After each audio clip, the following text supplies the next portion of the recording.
മനുഷ്യയായ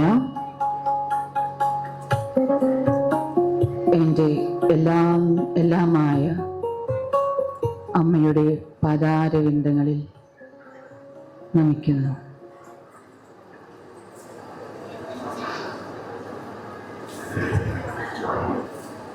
ഇന്നിവിടെ വന്നിട്ടുള്ള എല്ലാ മാതാപിതാക്കളും അധ്യാപകരും കുട്ടികളെയും എല്ലാവർക്കും എൻ്റെ പ്രണാമം. ഗുരു ആരാണ്?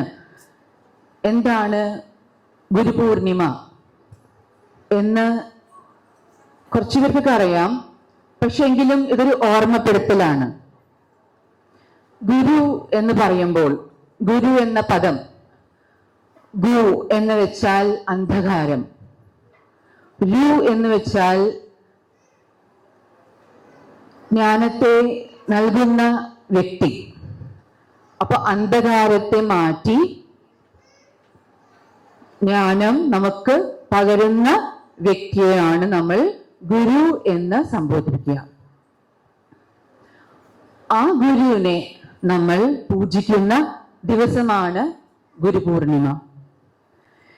ഈ ഗുരുപൂർണിമ ആഷാഢ മാസത്തിലെ പൗർണമി നാളിലാണ് നമ്മൾ ആഘോഷിക്കുന്നത്. ഗുരുപൂർണിമ വ്യാസപൂർണിമയായിട്ടും പറയാറുണ്ട്. എന്തെന്ന് വെച്ചാൽ വേദവ്യാസൻ, മഹർഷി വേദവ്യാസൻ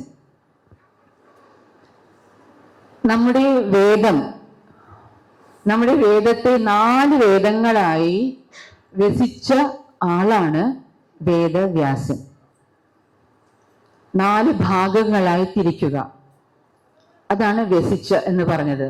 അപ്പോൾ വേദങ്ങളെ 4 ഭാഗങ്ങളായി വ്യസിച്ച ആളാണ് വേദവ്യാസൻ. ആ മഹർഷിയുടെ ആദ്യത്തെ പേര് കൃഷ്ണവാര്യൻ എന്നാണ്. വേദങ്ങളെ 4 വ്യസിച്ച ശേഷമാണ് വേദവ്യാസം എന്ന പേര് മഹർഷിക്ക് കൈവരിച്ചിട്ടുള്ളത്. ആ മഹാഗുരുവിന്റെ ജന്മദിനമാണ് ഈ ദിവസം.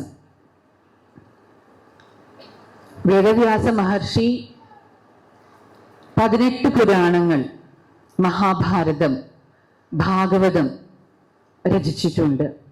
എന്തിനെന്ന് വെച്ചാൽ ഈ വേദങ്ങളിലെ തത്വങ്ങൾ നമുക്ക് മനസ്സിലാകണമെങ്കിൽ അതിനെ കഥാപൂർവം തത്വങ്ങൾ അതിൽ ഉൾപ്പെടുത്തി പറഞ്ഞു തന്നാലേ നമുക്കത് ജീവിതത്തിൽ അത് ഉപയോഗപ്പെടുത്താൻ കഴിയുള്ളൂ. നമ്മൾ എങ്ങനെ ജീവിക്കണം, ഭൂമിയിൽ എങ്ങനെ ജീവിക്കണം, എന്ത് ചെയ്യണം, എന്ത് ചെയ്യരുത്, ധർമ്മം എന്താണ്, അതാണ് നമുക്ക് ഈ പുരാണങ്ങളിൽ കാണാൻ കഴിയുക. അതാണ് മഹർഷി നമുക്ക് ഈ പുരാണങ്ങളിലൂടെ പഠിപ്പിച്ചു തരുന്നത്. അതുകൊണ്ട് വേദവ്യാസ മഹർഷി ആദിഗുരു അല്ലെങ്കിൽ പരമഗുരുവായിട്ടും പറയാറുണ്ട്. അങ്ങനെ ഈ മഹർഷി വേദവ്യാസന്റെ ജന്മനാളിലാണ് നമ്മൾ ഗുരുപൂർണിമ ആഘോഷിക്കുന്നത്. ഇനി നമ്മളെ നോക്കിയാൽ, കുട്ടികളായാലും നമ്മളെ ഓരോരുത്തരും, ഓരോ മനുഷ്യരും, ഇപ്പൊ നമുക്ക് സൈക്കിൾ പഠിക്കണം, സൈക്കിൾ ചവിട്ടാൻ പഠിക്കണം, അല്ലെങ്കിൽ കാർ ഡ്രൈവ് ചെയ്യാൻ പഠിക്കണം, അല്ലെങ്കിൽ ഒരു ഇൻസ്ട്രുമെന്റ് പഠിക്കണം, കീബോർഡ് പഠിക്കണം. അത് പഠിക്കണമെങ്കിൽ അത് അറിയുന്ന ഒരാളുടെ അടുത്ത് പോയിട്ട് വേണം പഠിക്കാനായിട്ട്. ഒരു കീബോർഡ് വായിക്കാൻ അറിയുന്ന ആളുടെ അടുത്ത് പോയാലേ നമുക്ക് കീബോർഡ് പഠിക്കാൻ പറ്റുള്ളൂ. ഡ്രൈവിംഗ് അറിയുന്ന ഒരാളുടെ അടുത്ത് പോയാലേ ഡ്രൈവിംഗ് നമുക്ക് പഠിക്കാൻ കഴിയുള്ളൂ. അപ്പോ ഇവരെല്ലാം നമുക്ക് ഗുരുക്കന്മാരാണ്, മാസ്റ്റേഴ്സ് ആണ്, അല്ലെ? അതേപോലെ ജീവിതത്തിന്റെ ലക്ഷ്യം എന്താണ്? നമ്മൾ എന്തിനാണ് ഈ ഭൂമിയിൽ ജീവിക്കുന്നത്? ജനിച്ച് മരിക്കാൻ വേണ്ടി മാത്രമാണോ? അതോ വേറെ എന്തെങ്കിലും ഉദ്ദേശമുണ്ടോ? അത് പറഞ്ഞു തരുന്നതാണ് മഹാത്മാക്കൾ, ഗുരുക്കന്മാർ. എന്താണ് ജീവിതത്തിന്റെ ലക്ഷ്യം? നമ്മൾ ഓരോരുത്തരുടെയും ജീവ ലക്ഷ്യം എന്ന് പറഞ്ഞാൽ ഈശ്വരനെ സാക്ഷാത്കരിക്കുക. നമ്മുടെ ഉള്ളിലെ വസിക്കുന്ന ഈശ്വരൻ, നമ്മുടെ ഉള്ളിലെ വസിക്കുന്ന ഈശ്വരനെ നമ്മൾ പറയും നമ്മുടെ ഉള്ളിൽ ഈശ്വരൻ ഉണ്ടെന്ന്. പക്ഷെ നമ്മൾ സാക്ഷാത്കരിച്ചിട്ടില്ല, അറിഞ്ഞിട്ടില്ല, അനുഭവിച്ചിട്ടില്ല. അത് സാക്ഷാത്കരിക്കാൻ സഹായിക്കുന്ന ആളാണ് ഗുരു. ആ ഗുരുക്കന്മാരെയാണ്, ആ മഹാത്മാക്കളെയാണ് നമ്മൾ സദ്ഗുരു അല്ലെങ്കിൽ മഹാത്മാക്കൾ എന്ന് പറയുന്നത്. നമ്മുടെ ഭാരതഭൂമി ആർഷഭാരതമായിട്ടാണ് അറിയപ്പെടുന്നത്. ആർഷഭാരതം എന്ന് പറഞ്ഞാൽ മുനിമാരുടെ ഭാരതം. എത്രയോ മുനിമാര്, എത്രയോ മഹാത്മാക്കള് നമ്മുടെ ഭാരതത്തിൽ അവതരിച്ചിട്ടുണ്ട്, ഇന്നും അവതരിച്ചിരിക്കുന്നുണ്ട്. നമുക്കറിയാം, രമണ മഹർഷി, ശ്രീരാമകൃഷ്ണദേവൻ, ശാരദാദേവി, ചട്ടമ്പി സ്വാമികൾ, ശ്രീനാരായണ ഗുരുദേവൻ, അങ്ങനെ എത്ര മഹാത്മാക്കളാണ് നമ്മുടെ ഈ ഭാരതഭൂമിയിൽ, ഈ ആർഷഭാരതഭൂമിയിൽ അവതരിച്ചിട്ടുള്ളത്. അതുപോലെ തന്നെ നമ്മുടെ അമ്മ സദ്ഗുരു ശ്രീമാതാ അമൃതാനന്ദമയി ദേവി ഒരു അദ്ഭുതമായി, ജഗദ്ഗുരുവായി, ജഗജ്ജനനിയായി ഈ ആർഷഭാരതത്തിൽ അവതരിച്ച് ഈ ഗുരു ശിഷ്യ പരമ്പരയെ ധന്യമാക്കിയിരിക്കുകയാണ്. ഒരു വ്യക്തിയോട് അല്ലെങ്കിൽ ഒരു ശിഷ്യനോട് ഗുരുവാണോ വലുത് അല്ലെങ്കിൽ ഈശ്വരനാണോ വലുത്? അല്ലെങ്കിൽ മറിച്ച് പറയുകയാണെങ്കിൽ, ഒരു ശിഷ്യനോട് ചോദിച്ചാൽ, ഒരു ശിഷ്യന്റെ മുന്നിൽ ഈശ്വരനും ഗുരുവും ഒരുമിച്ച് പ്രത്യക്ഷപ്പെടുകയാണെങ്കിൽ, ഒരു ശിഷ്യന്റെ മുന്നിൽ ഗുരുവും ഈശ്വരനും ഒരുമിച്ച് മുന്നിൽ പ്രത്യക്ഷപ്പെടുകയാണെങ്കിൽ, മുന്നിൽ വരികയാണെങ്കിൽ, ശിഷ്യനോട് ചോദിച്ചു, നീ ആരെയായിരിക്കും ആദ്യം വണങ്ങുക? അപ്പൊ ശിഷ്യൻ ഒരു മടിയില്ലാതെ പൂർണ്ണ വിശ്വാസത്തോടുകൂടി പറഞ്ഞു, ഞാൻ ആദ്യം നമിക്കുക എൻ്റെ ഗുരുവിനെ ആയിരിക്കും. കാരണം ഗുരുവിലൂടെയാണ് നമ്മൾ ഈശ്വരൻ ഉണ്ട് എന്നറിയുന്നത്. ഈശ്വരൻ എവിടെയാണ്, എവിടെ വസിക്കുന്നു, നമുക്ക് എങ്ങനെ ഈശ്വരനെ കാണാം, എങ്ങനെ സാക്ഷാത്കരിക്കാം എന്നത് ഗുരുവാണ് പറഞ്ഞു തരുന്നത്, കാണിച്ചു തരുന്നത്. ഈശ്വരനെ അറിഞ്ഞ ഒരാൾക്ക് മാത്രമേ അത് പറഞ്ഞു തരാൻ കഴിയുള്ളൂ. അപ്പൊ ശരിക്കും പറയുകയാണെങ്കിൽ ഗുരു ഈശ്വരൻ തന്നെയാണ്, ഈശ്വരന്റെ രൂപം തന്നെയാണ് ഗുരു. നമുക്ക് ആ ഈശ്വരനിലേക്ക് എത്താൻ വേണ്ടി അവർ ഭൂമിയിൽ അവതരിച്ച് നമുക്ക് വഴി കാട്ടി നമ്മളെ അവിടേക്ക് എത്തിക്കുന്നതാണ് ഗുരു. അതുകൊണ്ടാണ് ഒരു ശിഷ്യൻ, ഒരു പരമശിഷ്യൻ, ഈശ്വരനും ഗുരു മുന്നിൽ വന്നാൽ ഞാൻ ആദ്യം ഗുരുവിനെ ആയിരിക്കും നമിക്കുക എന്ന് പറഞ്ഞത്. അങ്ങനെയുള്ള ഒരു ഗുരു നമ്മൾ പൂജിക്കുന്ന ദിവസമാണ് ഗുരു പൂർണിമ. അപ്പോ ഗുരുവിനെ പൂജിക്കുന്നത് നമ്മൾ എങ്ങനെയാണ് എന്ന് ചോദിച്ചാൽ, ഗുരുവിന്റെ പാദത്തെയാണ് നമ്മൾ പൂജിക്കുക, അർച്ചന ചെയ്യുക. പാദം, ഗുരുവിന്റെ പാദം സത്യവും ധർമ്മവും പ്രതീകമാണ് ഗുരുവിന്റെ പാദം. അതുകൊണ്ടാണ് നമ്മൾ ഗുരുവിന്റെ പാദത്തെ പൂജിക്കുന്നത്. ഗുരുവിന്റെ അഭാവത്തിൽ, ഗുരു നമ്മുടെ കൂടെ ഇല്ലെങ്കിൽ നമ്മൾ ഗുരുവിന്റെ പാദുകം, പാദുകം എന്ന് വെച്ചാൽ സാൻഡിൽ, ചെരുപ്പ് അല്ലെ, ആ ഗുരുവിന്റെ പാദുകത്തെയാണ് നമ്മൾ പൂജിക്കുന്നത്. അപ്പൊ നമ്മള് ഗുരുപാദുക പൂജയാണ് അടുത്തത്. ഗുരുപാദുക പൂജയില് നമ്മൾ ഗുരുവിന്റെ പാദുകം, അമ്മയുടെ പാദകം ആദ്യം അഭിഷേകം ചെയ്യും. വെള്ളം, പാല്, തൈര്, നെയ്യ്, വെണ്ണ, ത്രിമധുരം, ഇളനീര്, ഇങ്ങനെ 9 ദ്രവ്യങ്ങൾ കൊണ്ടാണ് നമ്മൾ അഭിഷേകം ചെയ്യുന്നത്. അഭിഷേകത്തിന് ശേഷം നമ്മൾ പൂജിച്ച് അർച്ചന ചെയ്ത് ആരതി കാണിക്കും. ഇങ്ങനെയാണ് നമ്മൾ പാദുക പൂജ ചെയ്യുക. അപ്പൊ നമ്മൾ മനസ്സിലാക്കി എല്ലാവരും ഗുരുവിന്റെ മഹാത്മ്യം എന്താണ് അല്ലേ? ഇതുപോലെ തന്നെ നമ്മളുടെ ഓരോരുത്തരുടെയും ജീവിതത്തിലും ഓരോ കുഞ്ഞുങ്ങളും ഓരോരുത്തരും നമ്മൾ എല്ലാവർക്കും ഗുരുവിന്റെ ആവശ്യം ജീവിതത്തിലുണ്ട്. ആ കുഞ്ഞിനെ എടുത്ത് മടിയിൽ വെച്ച് നീന്താനും ഇരിക്കാനും നടക്കാനും എല്ലാം പഠിപ്പിച്ചു കൊടുക്കുന്നത് ആ കുഞ്ഞിന്റെ അമ്മയാണ് അല്ലെങ്കിൽ അച്ഛനാണ്. ഒരു കുഞ്ഞ് എഴുന്നേറ്റ് നടക്കാൻ, കഴിക്കാൻ, കുളിക്കാൻ, അമ്മ എന്ന് വിളിക്കാൻ പഠിപ്പിക്കുന്നതും അമ്മയാണ്. അച്ഛ എന്ന് വിളിക്കാൻ പഠിപ്പിക്കുന്നതും അമ്മ അല്ലെങ്കിൽ അച്ഛനാണ്. അങ്ങനെ ഓരോ പടിയായി കുഞ്ഞുങ്ങളെ കുടുംബത്തിലേക്ക്, സമൂഹത്തിലേക്ക് നല്ല ഒരു മനുഷ്യനായി മുന്നോട്ട് ഇറങ്ങാൻ സഹായിക്കുന്നത് അത് അച്ഛനും അമ്മയും തന്നെയാണ്. അതുകൊണ്ട് നമ്മൾ ഓരോരുത്തരുടെയും, ഓരോ കുഞ്ഞുങ്ങളുടെയും, നമ്മൾ ഓരോരുത്തരുടെയും ആദ്യ ഗുരു അച്ഛൻ അല്ലെങ്കിൽ അമ്മയാണ്. അച്ഛനും അമ്മയും തന്നെയാണ്. കാരണം നമ്മളെ ഈ സമൂഹത്തിലേക്ക് ഇറങ്ങുമ്പോൾ എങ്ങനെ നമ്മൾ സമൂഹത്തില് ആൾക്കാരോട് ഇടപഴകണം, എന്ത് സംസാരിക്കണം, എന്ത് സംസാരിക്കരുത്, എങ്ങനെ പെരുമാറണം, ഇതെല്ലാം പഠിപ്പിച്ചിരുന്നത് അച്ഛനും അമ്മയും തന്നെയാണ്. എൻ്റെ അടുത്ത് ചിലവർ പറയാറുണ്ട്, എനിക്ക് അച്ഛനില്ല അല്ലെങ്കിൽ അമ്മയില്ല, എനിക്കറിയില്ല ഞാൻ ചെയ്യുന്നത് ശരിയാണോ, ഞാൻ പറയുന്നത് ശരിയാണോ, ഞാൻ സംസാരിക്കുന്നത് ശരിയാണോ, എൻ്റെ പ്രവൃത്തി ശരിയാണോ, എനിക്കറിയില്ല. കാരണം അത് പറഞ്ഞു തരാൻ എനിക്ക് അമ്മ ഉണ്ടായിട്ടില്ല അല്ലെങ്കിൽ എനിക്ക് അച്ഛൻ ഉണ്ടായിട്ടില്ല. അതുകൊണ്ട് എനിക്ക് അറിയില്ല എൻ്റെ പ്രവൃത്തികൾ ശരിയാണോ എന്ന്. എത്ര വലിയൊരു കാര്യമാണ് അല്ലെ? അതാണ് അച്ഛന്റെയും അമ്മയുടെയും മഹത്വം. അച്ഛന്റെയും അമ്മയുടെയും സ്നേഹത്തിലാണ് കുട്ടികൾ വളരുന്നത്. സ്നേഹത്തിന്റെ കൂടെ ശാസനവും വേണം.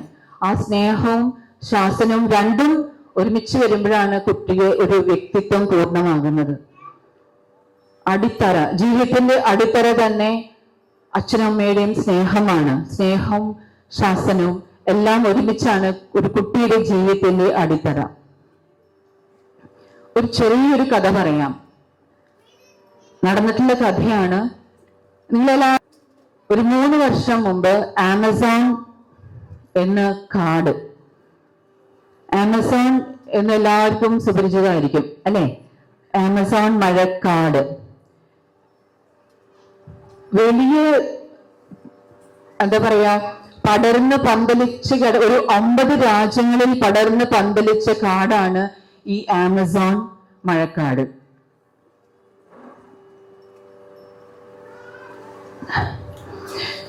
അതില് 60% ബ്രസീലാണ്, 13% പെരു, പിന്നെ 10% കൊളംബിയ. അങ്ങനെ പടർന്ന് പന്തലിച്ച് കിടക്കുന്ന ഒരു മഴക്കാടാണ് റെയിൻ ഫോറസ്റ്റ് എന്ന് പറയും. കുട്ടികൾക്ക് അറിയാം, റെയിൻ ഫോറസ്റ്റ് ആണ് ആമസോൺ റെയിൻ ഫോറസ്റ്റ്. ഈ ആമസോൺ റെയിൻ ഫോറസ്റ്റിന്റെ പ്രത്യേകത എന്താ? വളരെ ഡെൻസ് ഫോറസ്റ്റ് ആണ് അല്ലെ?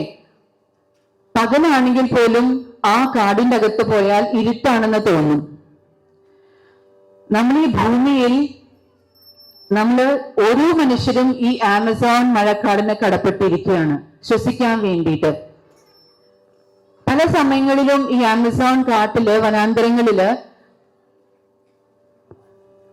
അഗ്നി പിടിക്കാറുണ്ട്. അതായത് കാടില് തീ പിടിക്കാറുണ്ട്. ആ തീ പിടിക്കുമ്പോൾ ഈ ലോകത്തിലെ എല്ലാവരും തന്നെ വിറച്ചു പോകാറുണ്ട്. കാരണം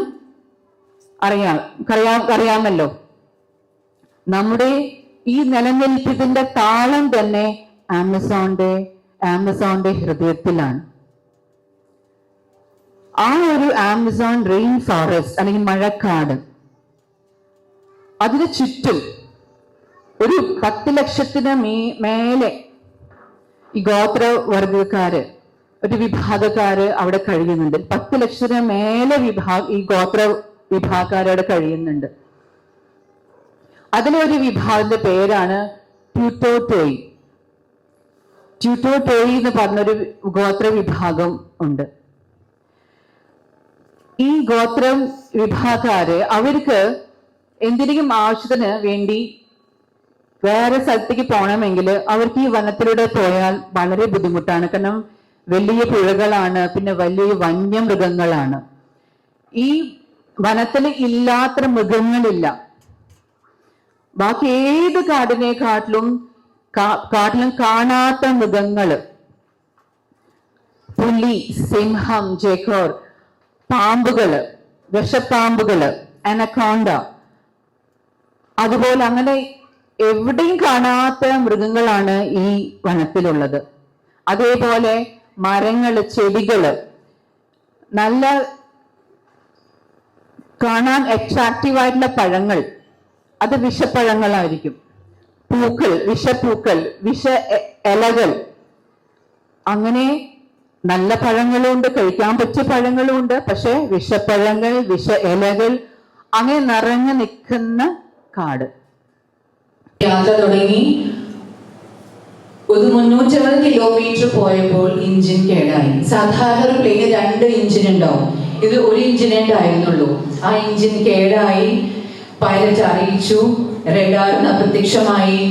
ഫൈനലി പ്ലെയിൻ ക്രാഷ്. വനത്തില്, ആ ആമസോൺ വനത്തില് ക്രാഷായി. അപ്പൊ തന്നെ ആ 2 പൈലറ്റും മരിച്ചു. അമ്മ വളരെ ഗുരുതരമായി അനങ്ങാൻ പറ്റാത്ത രീതിയിൽ മരിക്കാനായിട്ട് കിടക്കുകയാണ്. ഈ 4 കുട്ടികൾക്കും ഒന്നും പറ്റിയിട്ടില്ല. 13 വയസ്സുകാരും, 9 വയസ്സ്, 4 വയസ്സ്, 11 മാസം. ഈ 4 കുട്ടികൾക്കും ഒന്നും സംഭവിച്ചില്ല. അമ്മ കുട്ടികളോട് പറയാണ്, മക്കൾ പോകണം, മക്കൾ ഇവിടുന്ന് രക്ഷപ്പെടണം, ഇവിടെ നിൽക്കരുത്.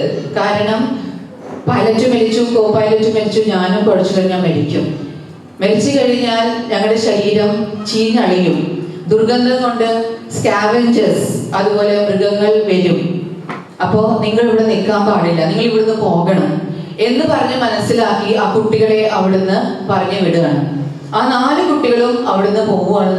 ആ വനത്തിലൂടെ നടന്ന് പോവുകയാണ്. ഇത് കൊളംബിയ ഗവൺമെന്റ് അറിഞ്ഞ് വളരെ നല്ല രീതിയിൽ എഫക്റ്റീവായിട്ട് രക്ഷാ പ്രവർത്തനം ചെയ്യുകയാണ്. ഹോപ്പ് എന്ന ഓപ്പറേഷനാണ് രക്ഷാപ്രവർത്തനത്തിന്റെ പേര്. അങ്ങനെ ഒരു 40 ദിവസത്തോളം ഈ രക്ഷാപ്രവർത്തകർ അവരെ കുട്ടികളെ അന്വേഷിച്ച് അവരെ ഈ കാട്ടില് എയർക്രാഫ്റ്റിലൂടെ അന്വേഷിച്ച് നടന്നു. എയർക്രാഫ്റ്റിൽ പോവുകയാണെങ്കിൽ മഴ, എപ്പോഴും മഴയാണ് അവിടെ. മഴ കാരണം എയർക്രാഫ്റ്റ് ലാൻഡ് ചെയ്യാൻ ബുദ്ധിമുട്ടാണ്. പിന്നെ കുട്ടികൾ എന്തെങ്കിലും എവിഡൻസ് ഉണ്ടെങ്കിൽ, എന്തെങ്കിലും അവർ നടന്ന കാൽപ്പാട് എന്തെങ്കിലും ഉണ്ടെങ്കിൽ അത് മാഞ്ഞു പോകും. അവരെന്തെങ്കിലും ഇട്ടിട്ട് പോയാൽ അതും വെള്ളത്തിൽ ഒലിച്ചു പോകും. എന്നിട്ടും അവരെ വിട്ടില്ല. മാത്രമല്ല ഈ കുട്ടികളുടെ മുത്തശ്ശൻ, അമ്മമ്മ അവര് പറഞ്ഞു കുട്ടികൾ ജീവിച്ചിരിക്കുന്നുണ്ട്, അവരെന്തായാലും ജീവിച്ചിരിക്കുന്നുണ്ട്. അതുകൊണ്ട് ഗോത്രക്കാരിലെ എത്രയോ പേരും ഈ സൈന്യത്തിന്റെ കൂടെ അവരെ തിരയാൻ ഇറങ്ങി. അങ്ങനെ 40 ദിവസത്തിന് ശേഷമാണ് ഈ കുട്ടികളെ കണ്ടെത്തിയത്.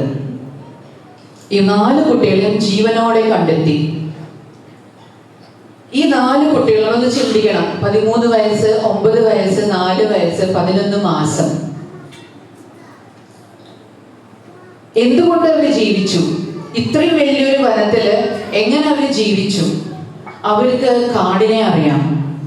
അവരെ കാട് എന്താണ് എന്ന് പഠിപ്പിച്ചു കൊടുത്തിട്ടുള്ളത് അവരുടെ അമ്മയാണ്, അവരുടെ മുത്തശ്ശന്മാരാണ്. അവരാണ് ഈ കാട് എന്താണ് പഠിപ്പിച്ചു കൊടുത്തിട്ടുള്ളത്. കാടിന് മുഴുവൻ വന്യമൃഗങ്ങളാണ്, എല്ലാ തരത്തിലും ജീവികളെ. രാത്രിയിൽ കാട്ടുപൂച്ച, രാത്രിയിലെ കണ്ണ് കാണും, അങ്ങനത്തെ ജീവികള്, വിഷജീവികള്. ഇങ്ങനെ ജീവികളുടെ ഇടയിലൂടെയാണ് ഇവര് രക്ഷപ്പെട്ടു പോകുന്നത്. ഇവർക്കറിയാം ഒരു സ്ഥലത്ത് നിൽക്കാൻ പാടില്ല എന്ന്.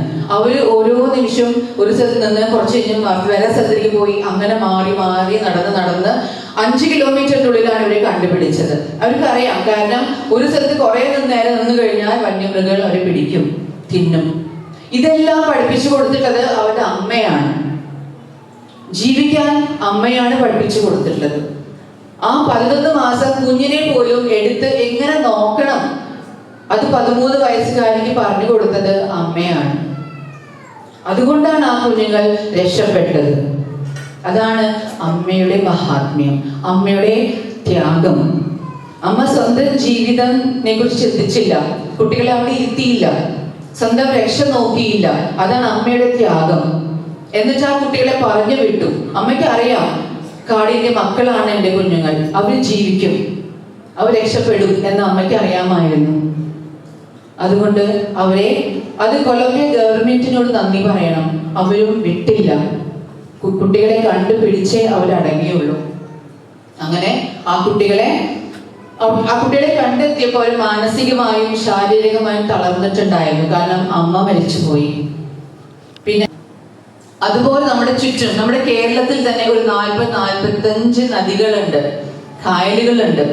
കുട്ടികൾക്ക് നീന്തൽ പഠിപ്പിച്ചു കൊടുക്കണം. മഴക്കാലം വരുമ്പോൾ എത്ര കുട്ടികളാണ്, പല കുട്ടികളും പുഴയിൽ ഇറങ്ങി മരിച്ചു പോകാറുണ്ട്. അപ്പൊ നമ്മുടെ ചുറ്റും, നമ്മളുടെ സമൂഹത്തില് എന്താണ് നടക്കുന്നത്, എങ്ങനെ ജീവിക്കണം എന്ന് പഠിപ്പിച്ചു കൊടുക്കേണ്ടത് അമ്മമാരാണ്, അച്ഛന്മാരാണ്. അതുകൊണ്ട് തന്നെയാണ് അവരാണ് അവരുടെ ആദ്യത്തെ ഗുരുക്കന്മാർ.